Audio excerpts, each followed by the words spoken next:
Tamil economy நேயர்களுக்கு வணக்கம். இந்த வீடியோவில் நம்ம எதை பற்றி பார்க்க போகிறோம் அப்படின்னா, போர் நடக்கின்ற இந்த சூழலில் உலகில் மிக முக்கியமான ஒரு விஷயம் நடந்திருக்கு. இந்த உலகத்தையே இயக்குகின்ற பிளாக் ராக் அப்படிங்கிற ஒரு அசட் மேனேஜ்மெண்ட் கம்பெனி வந்து தன்னுடைய முதலீட்டாளர்களுக்கு பணத்தை திருப்பி தர மாட்டேன் அப்படின்னு சொல்லியிருக்காங்க. ஸோ இது தொடர்பாக தான் இன்று மார்க்கெட் மினிட்டோட வைத்தியநாதன் அவர்களோட நம்ம பேச போகிறோம். வணக்கம் சார். வணக்கம் சார். சார், இப்போ நம்ம வந்து மியூச்சுவல் ஃபண்ட்ஸில் இப்போ தான் பணம் போட தொடங்கியிருக்கோம். ஆமாம். அப்படி இருக்கிற நிலமையில இந்த பிளாக் ராக் அப்படிங்கிற அந்த மியூச்சுவல் ஃபண்ட்ஸ், ஸோ அவங்க வந்து தன்னுடைய முதலீட்டாளர்களுக்கு பணம் திருப்பி தர மாட்டோம் அப்படின்னு சொல்லியிருக்காங்க அப்படின்னா இது நமக்கு ஒரு பதட்டத்தை உண்டு பண்ணுது. அப்படி இல்லை, இந்த நியூஸை நம்ம வந்து முதல்ல முழுமையாக புரிஞ்சுக்கணும். சரி, இப்போ பிளாக் ராக் வந்து ஒரு பர்டிகுலர் ஸ்கீமில் ஃபண்டை இமீடியட்டாக விட்ரா பண்ண முடியாதுன்னு தான் சொல்லியிருக்காங்க. ஓகே, எதனால அப்படி? நார்மலாக ஒருத்தர் பிஸ்னஸ் பண்ணுறாருன்னு வச்சுக்கோங்க, அவருக்கு கடன் வேணும்னா அவர் யார் அப்ரோச் பண்ணுவார்?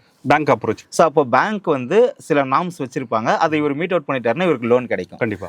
இதுக்கு பேர் வந்து ட்ரெடிஷ்னல் பேங்கிங்னு சொல்லுவாங்க. ஓகே. பேங்கால எல்லா பிஸ்னஸ்க்கும் லோன் ப்ரொவைட் பண்ண முடியாது.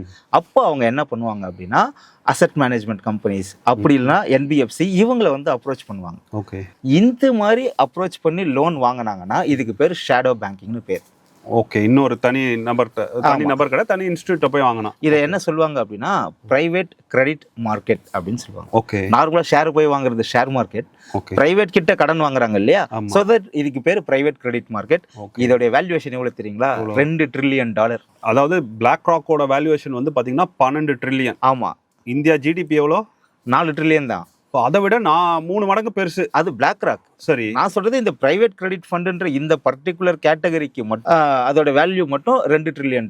ஓகே. ஸோ இது வந்து கடன் கொடுத்துருக்காங்க, அதுக்கு முதலீட்டாளர்கள் பணம் கொடுத்துருக்காங்க, அந்த பணத்தை தான் இப்போ திருப்பி தர மாட்டேன்னு சொல்றாங்க. அப்படி இல்லை. என்னன்னா இப்போ பிளாக் ராக் அப்படின்றது ஒரு மியூச்சுவல் ஃபண்ட் நிறுவனம். அவங்க நிறைய கேட்டகரியில ஃபண்ட்ஸ் நடத்துவாங்க. இந்தியாவில் கூட ஜியோ கூட டைஅப்ல இருக்காங்க. ஸோ இவங்க வந்து என்ன பண்றாங்க அப்படின்னா ஹெச்பிஎஸ் அப்படின்ற பேர்ல பிரைவேட் கிரெடிட் ஃபண்டை வந்து ரன் பண்றாங்க. ஓகே. ஸோ இந்த ஃபண்டோடைய ரோல் என்ன அப்படின்னு பாத்தீங்கன்னா, இன்வெஸ்டர்ஸ் கிட்ட ஃபண்டை கலெக்ட் பண்ணி யார் பிசினஸ் பண்றாங்களோ அவங்களுக்கு கடன் கொடுப்பாங்க. ஓகே. அவங்க கிட்ட இருந்து இன்ட்ரெஸ்ட்டை கலெக்ட் பண்ணிடுவாங்க. சரி. இப்போ என்ன ஆயிடுச்சு அப்படின்னா, ஈரான் யுஎஸ் போர் பதற்றம் அதிகமானதுனால நிச்சயமா இன்வெஸ்டர்ஸ்க்கு ஒரு பெரிய பேனிக் இருக்கு. ஸோ அவங்க என்ன பண்றாங்கன்னா இந்த பர்டிகுலர் ஃபண்டுல இருந்து பணத்தை விட்ரா பண்றாங்க. ஓகே. ஏன்னா போர் அதிகமாச்சுன்னா சிறு தொழில்கள் காலி ஆயிடும். அப்போ வந்து அவங்களுக்கு வந்து லாபம் கிடைக்காது அப்படின்றதுனால ஃபண்டை விட்ரா பண்றாங்க. ஆனா யோசிச்சு பாருங்க, பிளாக் ராக் கிட்ட இப்ப அந்த பணம் இருக்குமா இருக்காது? ஏன்னா கடன் கொடுத்துட்டாங்க. கரெக்டா? ஆனா இன்வெஸ்டர்ஸ் என்ன பண்றாங்க? விட்ரா போடுறாங்க. ஓகே. அப்ப என்னன்னா இம்மிடியேட்டா அந்த பணத்தை திருப்பி எடுக்க முடியாது. இது வங்கிகளுக்கும் நடக்கும். வங்கிகளையும் எல்லாருமே போயிட்டு நீங்க வித்ட்ரா பண்ணீங்கன்னா வங்கி கொடுக்காது. Correct. So that BlackRock என்ன சொல்லிட்டாங்க அப்படின்னா 5% மட்டும் தான் இப்போதைக்கு வித்ட்ரா பண்ண முடியும். நீங்க நெக்ஸ்ட் குவார்டர்ல நீங்க ரிமைனிங் அமௌண்ட் வித்ட்ரா பண்ணலாம் அப்படின்னு சொல்லியிருக்காங்க. இதுதான் வந்து இஷ்யூ. ஆனா இது ஏன் மிகப்பெரிய அளவுல பெருசா பேச பொருள் ஆயிடுச்சு அப்படின்னா, முதல் விஷயம், பிளாக் ராக்கோடைய ஹிஸ்டரியிலே இப்படி ஒன்று நடந்ததில்லை. ஓகே. இதான் ஃபர்ஸ்ட் டைம். இதுதான் முதல் தடவை. அப்போ இயல்பாவே வந்து ஒரு பேனிக் கிரியேட் ஆயிடும் இல்லையா? ஒரு மிகப்பெரிய நிறுவனம் நான் பணம் கொடுக்க மாட்டேன் அப்படின்னு சொல்லும்போது நெகட்டிவ் ஷேடோ தான் பெருசா இருக்கும். இது வந்து எங்க ரிஃப்ளெக்ட் ஆச்சுன்னா ஸ்டாக் மார்க்கெட்ல ரிஃப்ளெக்ட் ஆகி அன்னைக்கு ஒரே நல்ல பிளாக் ராக்கோடைய ஷேர் வந்து 7% டிராப். ஓகே. அமெரிக்கா பங்கு சந்தையில. ஆமா. சேம் இதே ப்ரெஷர் வந்து பிளாக் ஸ்டோனுக்கும் நடந்தது. ஓகே. இது வந்து இந்த போர் சரியாகும் போது அந்த விஷயமும் சால்வ் ஆயிடும். அதே மாதிரி மியூச்சுவல் ஃபண்ட்ல நீங்க பணம் போட்டுட்டு உங்க பணத்தை ஒருத்தர் ஏமாத்திட்டுலாம் போக முடியாது. ஓ, நீங்க இப்போ சொல்றது என்னன்னா, நமக்கு பிளாக் ராக்ல நடந்த மாதிரி விஷயம் நம்ம இந்தியன் அப்படியே நடந்தாலுமே ஃபண்ட் திரும்பி வந்துடும்ல சார். மியூச்சுவல் ஃபண்ட் அப்படின்றது நிறுவனம் நடத்துறது கிடையாது. கரெக்டுங்களா? அது ஒரு ட்ரஸ்ட். ஆமா. கரெக்டுங்களா? அது ஒரு ட்ரஸ்ட். நீங்க இங்க தனிநபர்லாம் வந்து ஆதிக்கம் செலுத்த முடியாது. அதனாலதான் நீங்க மியூச்சுவல் ஃபண்ட் வழியா பணம் போகும்போது அதை ஏமாத்திட்டு போறதுக்கு வாய்ப்பு இல்லை அப்படின்னு நம்ம சொல்றதுக்கான காரணம். ஓகே. இது வந்து இந்த மாதிரியான கிரெடிட் ஃபண்ட்ல மட்டும் தான் நடக்குமா இந்த சிக்கல், இல்ல ஈக்விட்டி ஃபண்ட்ஸ்லயும் நடக்க வாய்ப்பு இருக்கு? கிரெடிட் ஃபண்டை பொறுத்த வரைக்கும் இவங்க கொடுத்ததே கடன், வட்டி மட்டும் தான் வாங்குறாங்க. நார்மல் ஈக்விட்டி ஃபண்ட்ல நீங்க அந்த நிறுவனத்தின் பேர்ல முதலீடு பண்றீங்க, ஷேரை வாங்குறீங்க. அப்ப பணம் வேணும்னா அதை வித்துட்டு உங்ககிட்ட பைசா கொடுத்துருவாங்க. ஈக்விட்டி ஃபண்ட்ஸை பொறுத்த வரைக்கும் உங்களுக்கு லிக்விடிட்டி இருக்கு. செகண்டரி மார்க்கெட்ல நீங்க போய் செல் பண்ணிடலாம். கிரெடிட் மார்க்கெட்ல லிக்விடிட்டி இருக்காது. ஓகே. ஆக்சுவலி இந்த பிரச்சனைக்கு முக்கியமான காரணம் லிக்விடிட்டி கிடையாது. அவங்க காசு கொடுத்தாதான் உண்டு. இப்போ அவங்க கிட்ட காசு இல்ல, அப்போ அவங்க கிட்ட இருந்து இவங்க ஏதாச்சும் ஒரு பாண்டு கூட வாங்கிக்கலாம். அதை யார்கிட்ட விற்பாங்க? ஓகே. ஸோ லிக்விடிட்டி இல்ல, அதனால உங்களுக்கு வந்து அந்த பணத்தை திருப்பி தர முடியல. இதுதான் எக்ஸாக்ட் இஷ்யூ. ஓகே. ஸோ இந்தியாவில் வந்து வங்கிகளையும் இந்த பிரச்சனைகள் வரலாம். அதனால தான் ஆர்பிஐ வந்து நீங்க கேஷ் ரிசர்வ் வச்சுக்கோங்க, நீங்க டெபாசிட் வாங்குனீங்கன்னா அதுல ஒரு 80% மட்டும்தான் லோன் கொடுக்கணும் அப்படிங்கிற கட்டுப்பாடுலாம் வச்சிருக்காங்க. ஆமா, பிளாக் ராக் அப்படிங்கிற அந்த ஃபண்டுக்கு வந்து இந்த கட்டுப்பாடுலாம் இல்லை அப்படிங்கறதுனால அவங்க ஓவரா லிவரேஜ் எடுத்துட்டாங்க, நிறைய கடன் கொடுத்துட்டாங்கன்னு சொல்லலாம். இல்ல இப்போ இருக்கிற பதட்டமான சூழ்நிலையில முதலீட்டாளர்கள் போட்ட பணத்தை அவசரமா எடுக்க பாக்குறாங்க. இவ்வளவு பெரிய நிறுவனம் வந்து அசட்டுத்தனம். அது எவ்வளவு பெரிய நிறுவனம் அப்படிங்கறத கொஞ்சம் எக்ஸ்பிளைன் பண்ணிடுங்க நம்ம நேயர்களுக்காக. இந்தியாவோட ஜிடிபியோட 3 மடங்கு பெரிய ஜிடிபி. உலகத்தையே இயக்குபவர்கள் அவங்க தான், எல்லா பெரிய நிறுவனங்களும். அதாவது அவங்களுடைய முதலீடுகள் எல்லா இடத்துலயும் உண்டு. நம்மளுடைய என்டையர் ஜிடிபி $4 trillion அவங்களது $12 trillion. இந்தியாவோட அவ்வளவு பெருசு, 3 மடங்கு பெரிய பொருளாதாரத்தை அந்த ஒரு தனி நிறுவனம் வச்சிருக்காங்க. இந்த மாதிரியான இஷ்யூஸ் வரும் போகும், பட் நிறுவனங்கள் நிலைச்சு நிற்கும். இந்தியாவிலுமே கூட பார்த்தீங்கன்னா கொஞ்ச நாளைக்கு முன்னாடி டெம்பிள்டன் மியூச்சுவல் ஃபண்ட் கம்பெனியில் லிக்விடிட்டி இல்லாமல் ஒரு பெரிய இஷ்யூலாம் வந்தது. ஆனால் பணம் திருப்பி வந்துடுச்சு, அந்த வட்டி போட்டு அதிகமாகவே கொடுத்துட்டாங்க அப்படின்னு சொல்லலாம். ஆனால் லிக்விடிட்டிங்கிறது ரொம்ப லிக்விடிட்டி தான் சார் இம்பார்ட்டன்ட்டு. சரி, ஒரு முதலீட்டாளருடைய மைண்டில் அவருக்கு ப்ராஃபிட் இருக்கோ இல்லையோ முதல்ல போட்ட காசு திருப்பி வரணும். கண்டிப்பாக அந்த லிக்விடிட்டி சில ஃபண்ட்ஸ் கேட்டகரியில் இருக்காது. ஸோ அதை வந்து நாம் யோசித்து போட்டாலே போதும். ஓகே. ஸோ அங்கே நடந்திருக்கிற பிரச்சனை இந்தியாவில் அப்படியே ரிஃப்ளெக்ட் ஆகாது, நாம் ஒன்றும் பதட்டப்பட வேணாம், பயப்பட வேணாம் அப்படிங்கிறீங்க. கண்டிப்பாக அப்படியே ஆனாலும் கொஞ்சம் ரிலாக்ஸ்டாக இருந்தால் சொல்யூஷன் வரும். ஓகே. இதனால தான் நம்ம என்ன சொல்கிறோம், உங்களுடைய 5 வருட லிக்விடிட்டியை நீங்கள் வந்து உறுதிப்படுத்திட்டு அதுக்கப்புறம் இன்வெஸ்ட் பண்ணுங்க அப்படின்னு சொல்கிறோம். ஏன்னா பணம் எங்கேயும் போகாது, ட்ரஸ்ட்டுக்கு கீழே தான் இருக்க போகுது, அது சொத்தாக தான் இருக்க போகுது, கஸ்டோடியன் கிட்ட தான் இருக்க போகுது. ஸோ உங்களுக்கு பிரச்சனை வரவே வராது, ஆனால் தீர்வு வருவதற்கு நாட்கள் ஆகும், வர வாய்ப்பு இருக்குது. அப்படிங்கிறதுனால தான் 5 வருடம் நீங்கள் லிக்விடிட்டியை இஷ்யூ பண்ணுங்க அப்படின்னு சொல்கிறோம்.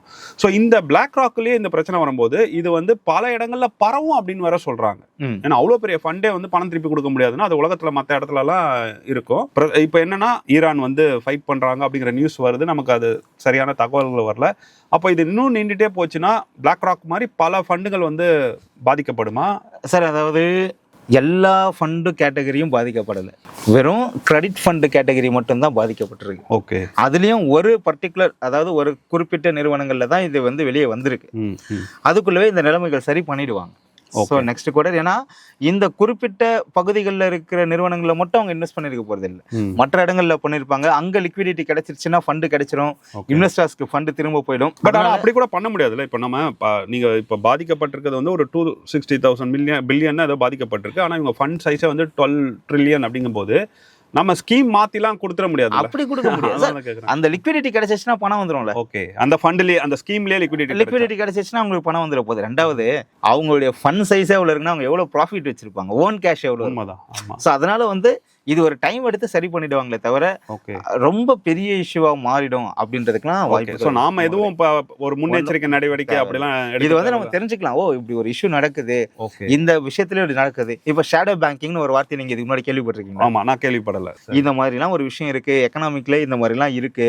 இப்போ ஆல்டர்னேட்டிவ் இன்வெஸ்ட்மெண்ட்ஸை நோக்கி நம்ம பயணப்படுறோம். ஆமா, கரெக்டுங்களா? இதுல எஃப்டிஆர்டிக்கு அப்படியே வந்து நீங்க புதுசா வரணும்னா வெறும் மியூச்சுவல் ஃபண்ட் மட்டும்தான் இப்போ வரைக்கும் நம்ம நம்புறோம். அப்படி கிடையாது. மியூச்சுவல் ஃபண்ட்ஸ்ல நிறைய கேட்டகரி இருக்கு, ஸ்பெஷல் இன்வெஸ்ட்மெண்ட் ஃபண்ட்ஸ் இருக்காங்க, ஆல்டர்னேட்டிவ் இன்வெஸ்ட்மெண்ட் ஃபண்ட்ஸ் இருக்காங்க, பிரைவேட் ஈக்விட்டி இருக்கு, கிஃப்ட் சிட்டி இன்ஸ்ட்ருமெண்ட்ஸ் இருக்கு. அதனால அமெரிக்கா ஹெட்ஜ் ஃபண்ட்ஸ்ல கூட இன்வெஸ்ட் பண்ணலாம். அதனால இந்த மாதிரி நிறைய இருக்கிறது தெரிய வரணும். இப்போ நம்மளே தெரிஞ்சுக்கிறதுக்கு எவ்வளவு இருக்கும். உண்மைதான், அது கரெக்டுங்களா? ஸோ ஏன்னா ஒரு சில நேரத்தில் வந்து பார்த்தீங்கன்னா ஒரு கார்பரேட் புதுசாக ஒரு இன்ஸ்ட்ருமெண்ட் கொண்டு வர சொல்ல அவங்க நம்ம கிட்ட பேச சொல்ல நமக்கே புதுசாக இருக்கும். ஆமாம். இப்போ நம்ம எனக்கு தெரியும், ஏற்கனவே தெரியும், இருந்தாலும் அதை நேயர்களுக்காகவும் சொல்கிறேன். லண்டன் கிளப்னு ஒன்று இருக்குது. நம்ம தனிநபர்களுக்கு வந்து கடன் கொடுப்பது போல P2P லோனு அப்படின்னு சொல்லுவோம். அது இந்த ஆப் மூலமாகவும் நம்ம தரலாம். இதில் உறுதியாக 15% 20% நமக்கு ரிட்டர்ன் கிடைக்குது அப்படிங்கிறாங்க. பட் ஹை ரிஸ்க் ப்ராடக்ட் தான். ஏன்னா நம்ம தொடர்ந்து சொல்றது உங்களுக்கு அதிக ரிட்டர்ன் வேணும்னா ஹை ரிஸ்க்கும் இருக்கும் அப்படிங்கிறதான் சொல்றோம். சார், ஹை ரிஸ்கியே நீங்க எது வழியா போறீங்கன்றது தான் விஷயம். நீங்க கண்ணை மூடிட்டு ஹை ரிஸ்க் எடுத்துட முடியுமா? கண்டிப்பா கூடாது. நமக்கு ஒரு இன்வெஸ்ட்மெண்ட்டை பத்தி தெரியல அப்படின்னா தயவு செஞ்சு அந்த இன்வெஸ்ட்மெண்ட்டுக்குள்ள போகவே கூடாது. எவ்வளோ ரிட்டர்ன் கொடுத்தாலும். இன்னைக்கு இருக்கிற ஒரு பெரிய பிரச்சனை வந்து என்ன அப்படின்னா, பாண்ட் இன்வெஸ்ட்மெண்ட்டு எல்லாரும் பேசுறாங்க. பட் அதுக்கான சேனல் என்ன? இப்போ நீங்க பாண்ட்ல இன்வெஸ்ட் பண்ண நினைக்கிறீங்க, எங்க போயிட்டு பண்ணுவீங்க? நான் பண்ண மாட்டேன், பாண்டில் பண்ணணும்னு நினைக்கிறீங்க. ஓகே, நாங்க ஒரு பிளாட்ஃபார்ம் இருக்கு, ஆக்சுவலா நாங்களே பாண்டு தரோம், ஆஸ்ப்ரோன்னு தரோம். ஆனா நிறைய பேர் என்ன பண்ணிடுவாங்க, ஒரு ஆப்ல போயிட்டு வாங்கிடுவாங்க. இப்போ எனி இஷ்யூ யாரை போய் கான்டாக்ட் பண்ணுவோம்? இது வந்து நம்ம பெருசா பேசியே ஆகணும். சோஷியல் மீடியா இன்ஃப்ளூயன்சர்ஸ் ஒரு சிலர் வந்து தேவையில்லாத விஷயங்கள் நம்ம என்ன பேசினாலும் கடைசி அங்கே வந்து தொட்டுடுறோம். ஏன் அது தப்பு கிடையாது, அது பேசணும் தான். ஆனால் நம்ம நேயர்கள் என்ன நினைச்சுப்பாங்க அப்படின்னா, நாமளே அந்த இண்டஸ்ட்ரியில இருக்கிறோம், நாம அதை தொடர்ந்து பேசுறது வந்து அவங்களை குத்தம் சொல்றோம், நம்மளோட இது வந்து யாரையும் குற்றம் சொல்றது கிடையாது. நான் ஒரு விஷயம் சொல்றேன், உங்களுடைய பிசினஸ் நான் எடுக்க முடியாது, என்னோட பிசினஸ் நீங்க எடுக்க முடியாது. பிரச்சனைன்னு ஒண்ணு வந்தா யாரை அணுகிறதுன்ற ஒரு விஷயம் இருக்கு. ஆமா, டைரக்ட் ஃபண்டு ரெகுலர் ஃபண்டை பத்தி எல்லாரும் பேசுறாங்க. ஆனா ஒரு கஸ்டமருக்கு நேரடியா கைட் பண்ணி அவனை அடுத்த கட்டத்துக்கு கூட்டு போறவங்க யார்? ஒரு ஃபினான்ஷியல் அட்வைசர். ஆமா, இதுதான் ஃபினான்ஷியல் அட்வைசருடைய ரோல்னு அவங்களுக்கு தெரிஞ்சாதான் அந்த இண்டஸ்ட்ரி ஆரோக்கியமா வளரும். ஆமா, அதுவே இங்க யாருக்கும் தெரியாது. ஒரு இன்சூரன்ஸ் ஏஜென்ட்டை நம்ம மக்கள் எப்படி ட்ரீட் பண்றாங்க? ரொம்ப கேவலமா ட்ரீட் பண்றாங்க. இது எவ்வளவு பெரிய தவறு. இது ஒரு ஹெல்த் இன்சூரன்ஸ் ஏஜென்ட்டையோ ஒரு லைஃப் இன்சூரன்ஸ் ஏஜென்ட்டையோ எதுவும் வேணா இருக்கட்டும், இவங்க ட்ரீட் பண்ற விதம் எப்படி இருக்கு? ஆமா, இது முதல்ல.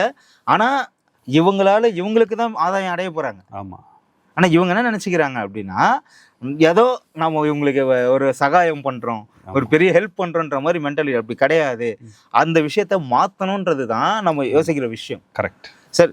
இந்தியாவை பொறுத்த வரைக்கும் இப்போ கூட ரீசெண்டாக மதுரை வீரன் அவர்கள் வந்து ஒரு இதுல பேசியிருப்பார். அவர் பேசினதை கலாச்சி இன்னொரு ஒருத்தர் பேசியிருப்பார். அவருடைய பேஜில் பார்த்தீங்கன்னா 1.2 மில்லியன் மேலே ஃபாலோவர்ஸ் வச்சுருக்காங்க. சிம்பிளாக ஒன்றும் தெரியாதவனெல்லாம் கூப்பிட்டு உட்கார வச்சு பேசுகிறாங்க. செபியில் லாஸ்ட் வீக் ஒரு ப்ரோக்ராமில் பேசுகிறாங்க. ஒரு ஏஐ லான்ச் பண்ணியிருக்காங்க, சுதர்ஷன் அப்படின்னு சொல்லிட்டு. இதோட வேலையே என்ன அப்படின்னா, சோஷியல் மீடியாவில் இருக்க தேவையில்லாத கண்டென்ட்டை ரிமூவ் பண்ணிடும்.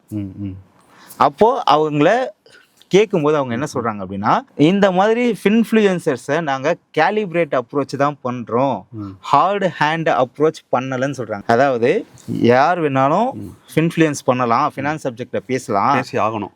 அவங்களுடைய விஷயம் தப்பா இருந்தால் அதை நாங்க ரிமூவ் பண்றதுக்கு தான் பாக்குறோம், கேலிப்ரேஷன் சரி பண்ண தான் பாக்குறோம். ஹார்ட் ஹேண்ட்னா அவங்கள தண்டிக்கிற நோக்கம் எங்களுக்கு கிடையாது. அதுக்கு சொல்ற காரணம் இம்பார்ட்டன்ட். ஏன்னா பொருளாதாரம் எல்லாருக்கும் போய் சேரணும். இப்பதான் நம்ம ஆரம்பிச்சிருக்கிறோம். அந்த கிராமங்கள் வரைக்கும் போகணும்னா நிறைய பேர் இதை பத்தி பேசணும் அப்படின்ட்டு இந்த வாதத்துல எனக்கு உடன்பாடு உண்டு. பேசும்போது ஒரு இன்ஃப்ளூயன்சர் இன்னொரு இன்ஃப்ளூயன்சரை தரக்குறைவா பேசுறது நீங்க எப்படி ஏத்துக்க முடியும்? நான் அதனாலதான் வந்து இப்ப நீங்க இன்ஃப்ளூயன்சர்னு ஆரம்பிக்கும் போதே எனக்கு ஒரு பதட்டம் வந்துடுச்சு. ஏன்னா எல்லாருமே இங்க பேசணும். கரெக்ட். இங்க என்ன அப்படின்னா, அறிவு சார்ந்து இயங்கணுமே தவிர தனிநபர் குற்றச்சாட்டுகள் நீங்க வைக்கவே கூடாது. இல்லை, கண்டிப்பா. எனக்கு வந்து மதுரை வீரன் வந்து பாத்தீங்க அப்படின்னா, அவர் வந்து தன்னை வந்து ரொம்ப ஒரு 8வது படிக்கிறேன் அப்படிங்கிறதான் சொல்லிக்கிறாரு. நான் செபி நாட் ரிஜிஸ்டர்ட் தான் சொல்லிக்கிறாரு. அவர் ஆரம்ப கட்டங்களில் வரும்போது எனக்கு ஒரு மாற்று கருத்து இருந்தது. ஆனால் இப்போ எனக்கு பெரிய புரிதல் என்ன வந்திருக்கு அப்படின்னா, அவர் பேசுறதா மக்களுக்கு பிடிக்குது, அவர் தான் மக்களோட கனெக்ட் ஆறு. இப்போ 2 நாளைக்கு முன்னாடி ஆஃபீஸ்க்கு ஒருத்தர் வந்தாரு. ப்ரோ நீங்க மதுரை வீரன் வீடியோ பார்த்துருக்கீங்களா? நான் அவரை பார்த்து இன்ஸ்பயர் ஆயிட்டேன் ப்ரோ, அதனால தான் நான் இன்வெஸ்ட் பண்ணேன்னு சொல்லிட்டு இங்க வந்தேன். எனக்கு உண்மையிலேயே அந்த ஒருத்தர் இன்ஸ்பயர் பண்ணியிருக்காருல்ல, ஆமா, அது பெரிய விஷயம் சார். ஆமாமா, அது actually that is called influencing. அவர் ஒரு டேட்டாவை தப்பா கூட சொல்லிருக்கட்டுமே, ஆனா அப்படியே தவறா எக்ஸிக்யூட் ஆக போறது கிடையாது. கண்டிப்பா. ஆனா பேசணுமே. கரெக்ட். மக்களுக்கு ஏற்றுக்கொள்கிற மாதிரி மக்கள்ல ஒருவனா பேசணும். அதுதான் அவர் பண்ணியிருக்காரு சார். என்ன சொல்ல போனா, தவறான விஷயங்களை இன்ஃப்ளூயன்ஸ்ன்ற பேர்ல கொண்டு வரவங்கள நம்ம பேசிதான் ஒரு இண்டஸ்ட்ரி ஆரோக்கியமா போகலாம். இப்போ நான் ஒரு விஷயத்த சொல்றேன், நீங்க சொல்றது டெக்னிக்கலா தப்புன்னு சொன்னா நம்ம ஏத்துக்கலாம். ஆமா, கரெக்டுங்களா? நீ பேசுறதே தப்புன்னு சொல்றது நீங்க எப்படி ஏத்துப்பீங்க? அது அப்படி சொல்லக்கூடாது. டேட்டா தவறா இருந்தாலும் அவருக்கான மரியாதையை நம்ம கொடுத்துதான். கண்டிப்பா. அது எனக்கு அது அடிப்படையாது. அதுதான் மாதிரி இந்த மாதிரி நபர்களை வந்து நம்ம பேசிதான் ஆகணும். டைம் கிடைக்கட்டுமே, நம்ம தனியா இவரோட வீடியோஸ் எடுத்து, சரி நீங்க ஒருத்தரை இவ்வளவு குறை சொல்லியிருக்கீங்க, நீங்க இவ்வளவு தவறுகள் பண்ணிருக்கீங்க. இல்ல நம்ம யாருமே குறை சொல்ல வேணாம், நான் என்னுடைய பேஜ்ல சொல்றேன், நீங்க உங்க பேஜ்ல பண்ணுங்க. ஏன்னா தமிழ் எக்கனாமியோட நோக்கம் வந்து பாத்தீங்கன்னா விழிப்புணர்வை ஏற்படுத்துவதுதான். நீங்க யாரை வேணா பின்பற்றலாம், அது உங்களுடைய விருப்பம். ஆனா ஒவ்வொரு செயலுக்கு பின்னாடி இருக்கிற விஷயங்களை நான் உங்களுக்கு சொல்றதா எங்களுடைய நோக்கம். சரி, இப்படி நம்ம தொடர்ந்து பேசதான் போறோம் இன்ஸ்ட்ருமெண்ட்ஸை பத்தி. நம்ம வந்து ஒவ்வொரு இன்ஸ்ட்ருமெண்ட்ஸோட சார்பு எடுக்கிறத தாண்டி, இதுதான் சரி தப்பு அப்படிங்கிறத தாண்டி ஒவ்வொரு இன்ஸ்ட்ருமெண்ட்டும் எப்படி இயங்குது அப்படிங்கிறத தொடர்ந்து பேசணும். அப்படிதான் நம்ம பேசிட்டு வரோம். அதுக்கு உங்களுடைய ஆதரவு வந்து எனக்கு பெரிய பலமா இருக்கு, இந்த சேனலுக்கே பெரிய பலமா இருக்குன்னு சொல்லலாம். நம்ம தொடர்ந்து பயணிப்போம். கண்டிப்பா.